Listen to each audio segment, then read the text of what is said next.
Good afternoon. Good afternoon. Thank you so much for joining me. This is the podcast, The Endurance of Labor Laws. I am your lovely host, Lesley Sullivan, and today is episode 107. We are going to take a look at the Comprehensive Employment and Training Act, also known as CETA. It's an interesting one, so this one should be good. But first of all, let me give a big shout out to my listeners. So a big shout out to Virginia, Texas, Oklahoma, New York, Minnesota, and California. In terms of countries, the United States, Canada, and the United Kingdom. Okay, so a little bit of facts here. The Comprehensive Employment and Training Act, also known as CETA, was enacted by the United States Congress. It was enacted and signed into law December 28, 1973. It was signed into law by President Richard Nixon. It was repealed by President Ronald Reagan in March 1984. But the reason why it was repealed was that it was replaced.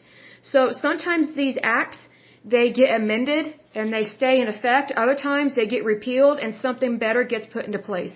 So don't be surprised by things like that. It really comes down to rules, laws, and legislation. When it comes to legislation, there's a lot that goes on to passing these, to either keeping them or repealing them and just starting from scratch. Sometimes it is good to wipe the slate clean and just start brand new with a new type of legislation, which is what I wish would happen with Obamacare. That would be great. But anyway, just don't be surprised by repeals and replacements and or amendments, whatever the case may be. It doesn't necessarily mean that anything was bad. It means that they're trying to make something better and they're trying to do it the best way that they know how at that time. So let's go ahead and dive into this puppy. It says the Comprehensive Employment and Training Act was a United States federal law enacted by the Congress and signed into law by President Richard Nixon on December 28, 1973, to train workers and provide them with jobs in the public service. The bill was introduced as S-1559, the Job Training and Community Services Act, by Senator Gaylord Nelson, a Democrat of Wisconsin, and co-sponsored by Senator Jacob Javits, if I'm mispronouncing his name, Javits, a Republican of New York. A little bit of history. It says the program offered work to those with low incomes and the long-term unemployed as well as summer jobs to low-income high school students. Full-time jobs were provided for a period of 12 to 24 months in public agencies or private not-for-profit organizations. The intent was to impart a marketable skill that would allow participants to move to an unsubsidized job. It was an extension of the Works Progress Administration, WPA, program from the 1930s. So that's an example where you have the original program, which is the Works Progress Administration, also known as WPA. Instead of repealing that, they added to it. So there are times that they add to things, there are other times they repeal it. But in this case, they added on to the WPA program from the 1930s. It says 9 years later, CETA was replaced by the Job Training Partnership Act. So that's why this was repealed, was because they were replacing it with the Job Training Partnership Act. So, needless to say, I find it very interesting that a Republican president signed this into law, and then a Republican president repealed it and then replaced it with a better act or a better recommendation of how to help the public sector and the private sector and help people get back to work. Because what you have to remember is that in the 1970s, the United States was yet again having an oil and gas crisis. It was so bad, especially during the years of Jimmy Carter, that there were gas shortages. Like my parents, they told me that Jimmy Carter was one of the worst presidents ever. It was awful. And they told me this, and I said, look, we both voted for him. We were Democrats back then. But he totally let down the country. It was ridiculous. They had hostage situations over in the Middle East under President Jimmy Carter. He just didn't do a lot to protect the country. He did not do a lot to help the country. He wasn't a very good leader. So we're coming out of that bad era. President Nixon becomes president. So it's kind of one of those things. He actually did have a lot that he inherited. Like that was the excuse that President Obama used all the time. Oh, this is what I inherited. This is what I inherited. I got so sick of hearing that. And what's interesting is that President Richard Nixon did not ever use that as an excuse. He didn't say, oh, well, this is what hand I was dealt. No, he took the bull by the horns and handled stuff to the best of his ability, minus the scandal that happened, which was really bad. He was very stupid and very foolish for that scandal that happened in his presidency. But I'm just saying that he wasn't a man to use excuses. And so he actually did inherit some really bad situations, especially in terms of economic protocols that were not followed correctly within the banking industry and then oil and gas.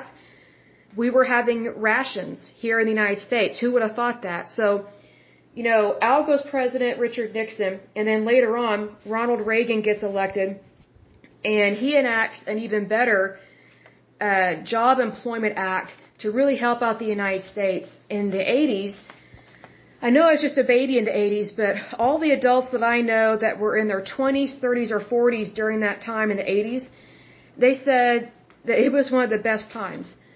Because we had prosperity, we had oil, we had gas, we handled things correctly and appropriately. I mean, were there some hiccups? I would say yes, because I don't agree with the war on drugs. I don't agree with that mentality, but that was the mentality at the time. So I think they tried to do the best they could in terms of the administration with President Ronald Reagan. But I do think the laws and the punishments were way too extreme for something that's just a drug. It's not the same as other crimes. Like, it's minimal to me. I just don't see the point in locking people up that use or do drugs. Like, there are people that have access to legal drugs and they use and do drugs. And it's just like, okay, what are we going to make legal and illegal this week? I just think it's stupid. Like, for example, marijuana. I don't like marijuana. I don't smoke it. I don't date guys that do marijuana of any kind or any kind of drug because I don't want to be around that. But here's the thing. I don't think that marijuana should put you in prison. I have never agreed with that. It's just a stupid plant. Like, it's in nature. So I think there are times that the government overreacts, and I think that in terms of conservatism, sometimes Republicans overreact to things. But I will say this in regards to employment.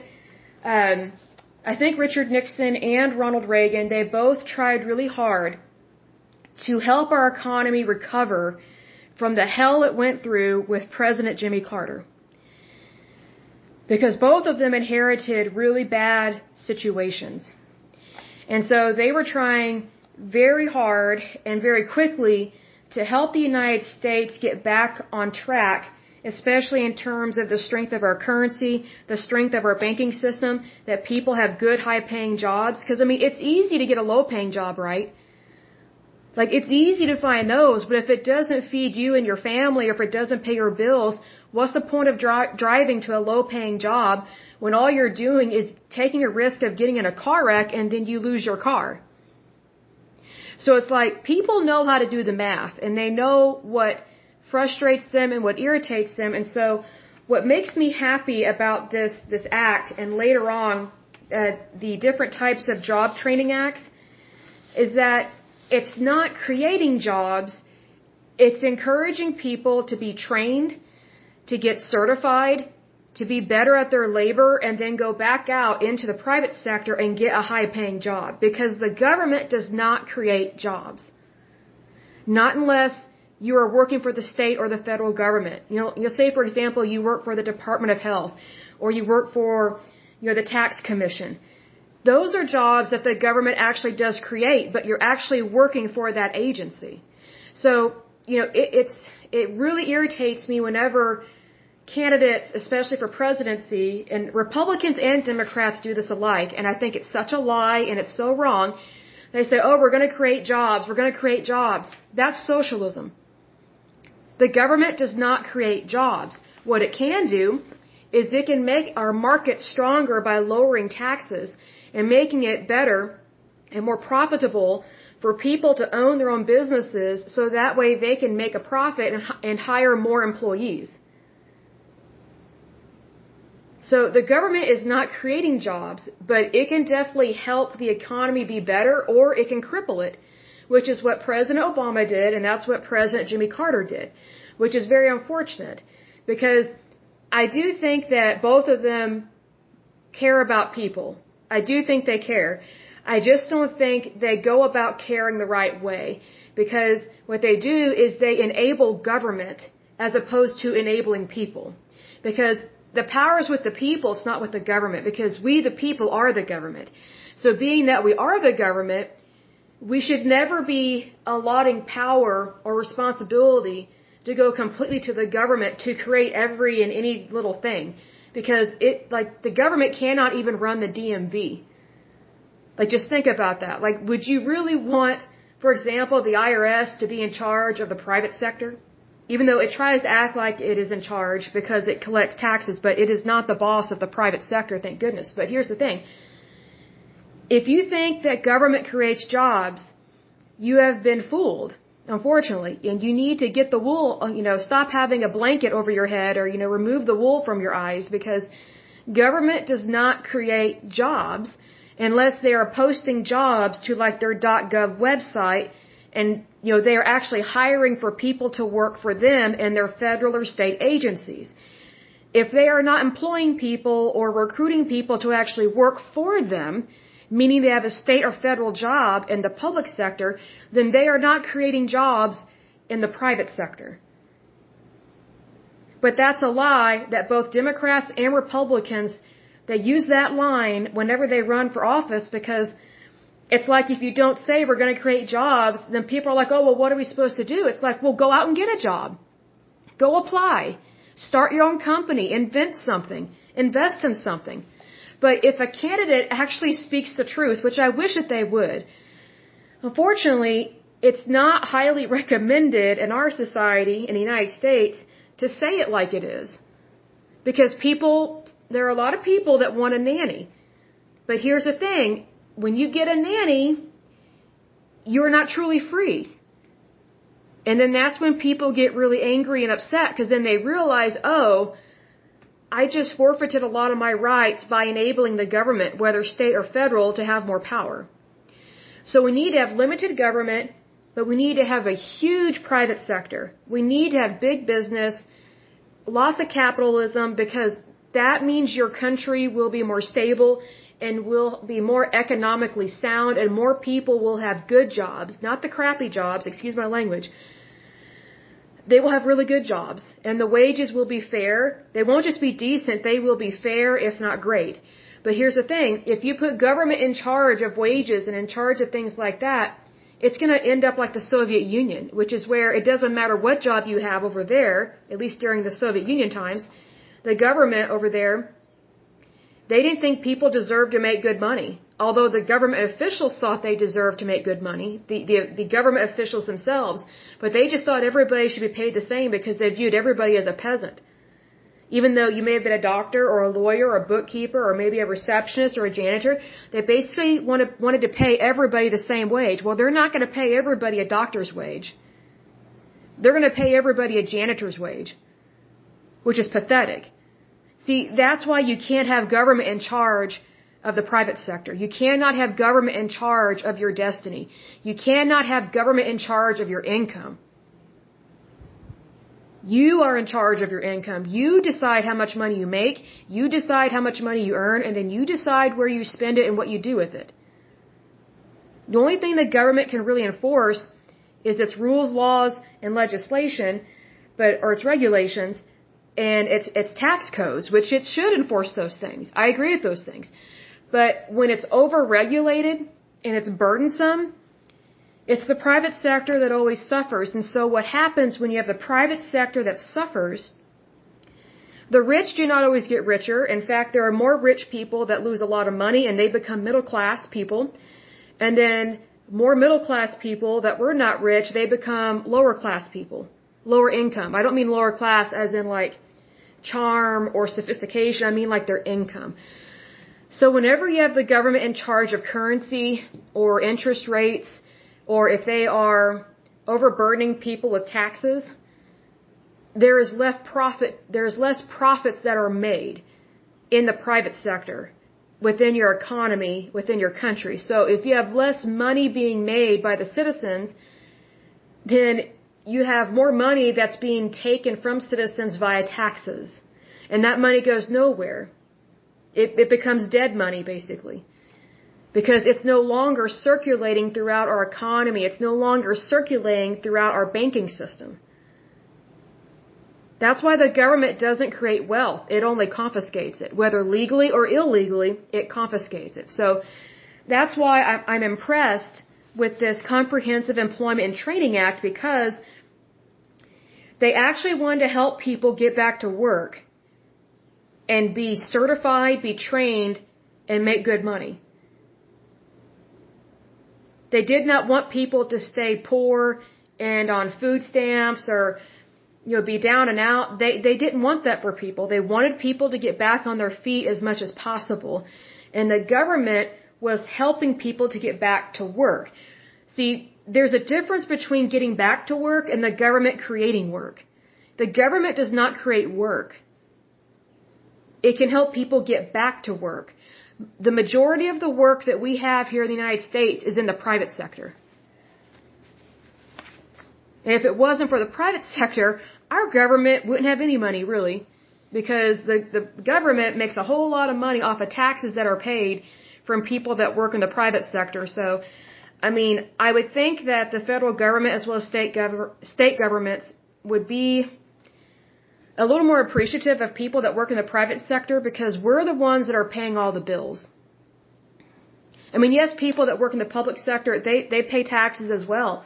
But I'm saying that the majority of the tax dollars that are paid, the tax revenues are paid in bulk, in majority, by people working in the private sector.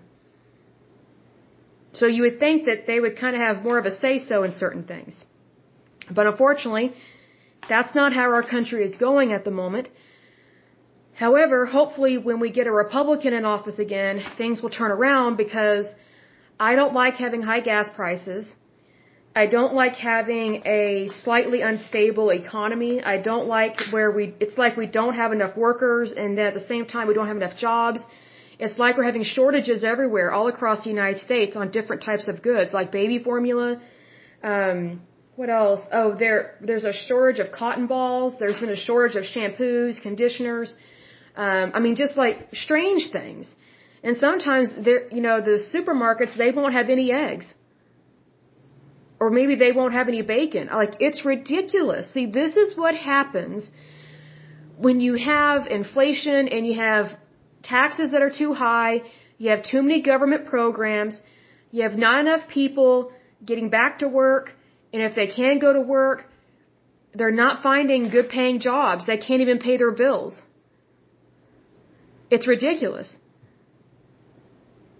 Sometimes people deserve to lose their house. They deserve to be foreclosed on. But some of them do not deserve it, because it was through no fault of their own. And inflation, I would think, would be a reasonable example of that. So just FYI, be aware that sometimes it is important for the federal government to pass rules, laws, and regulations that affect the job market, but that they don't take it over. Because the good thing about this act, and we'll look at the other one as well, the Job Training Partnership Act, is that the government did not try and take over a certain industry within the private sector. It was trying to give the private sector a chance to recover, to recoup, and to get people back to work, and so they could earn a really good living. Whenever the federal government or the state government tries to take over an industry, it almost always goes in the hole. It does not go very well. An example of this is in Mexico and in Italy. The government there owns all the gas stations. It's like socialized medicine, but it's socialized fuel. Well, I've said this before. My mother and I were in Italy for a very rare vacation. We hardly ever travel like this. We went to Italy for 2 weeks. I think it was back in 2011. And Italy, there were so many strikes going on, it was ridiculous. But the price of fuel drastically went up while we were there, and the people were angry at their government. And so I was like, why are they angry at their government about the cost of fuel? Well, we find out that the cost of fuel is controlled by their government. Can you imagine if the state of California was in charge of all fuel prices across the United States? Can you imagine what kind of hellhole this place would be? The United States, if California was in charge of all fuel prices? It's already bad. But here's the thing. Having California be in charge of fuel prices is identical to what happened over in Italy back in 2011 when their government owns all the gas stations, controls all the fuel, and if they don't want people to drive, they want to punish them for having a car, they raise the price of the fuel. Well, guess what? People still need to get to and from work. Ambulances still need to drive and go pick up people that are, in a car wreck or something. And it also drove up the cost of jet fuel, which is already expensive anyway. And it's just like, wow, their government is out of control. Italy has been in debt for a long time. It's been out of control. It's been socialist for a long time. It's not just because of Mussolini. I mean, we can't blame everything on him. That wouldn't be realistic or feasible. But for some reason, the Italians keep voting in these socialists. And then they go on strike and they complain when they don't like what their government is doing. Now, isn't that stupidity? If anything, they should be striking against themselves because they're the ones that keep voting in bad people. Whether at a national level, a state level, or a local level. But you see, sometimes the European view is not correct. There are so many Europeans I have met over the years that they don't see anything wrong with socialism. They don't see anything wrong with fascism. Communism, they're a little weary of, but those other two, they're okay with it. They're like, oh, well, that's just how government is. I'm like, so you say that's just how government is, but then you complain about high taxes. You complain that the government is in control of your fuel. I mean, you complain about all this stuff that starts technically at a government level. So it's like if you don't like what's going on in your country, then start voting with common sense.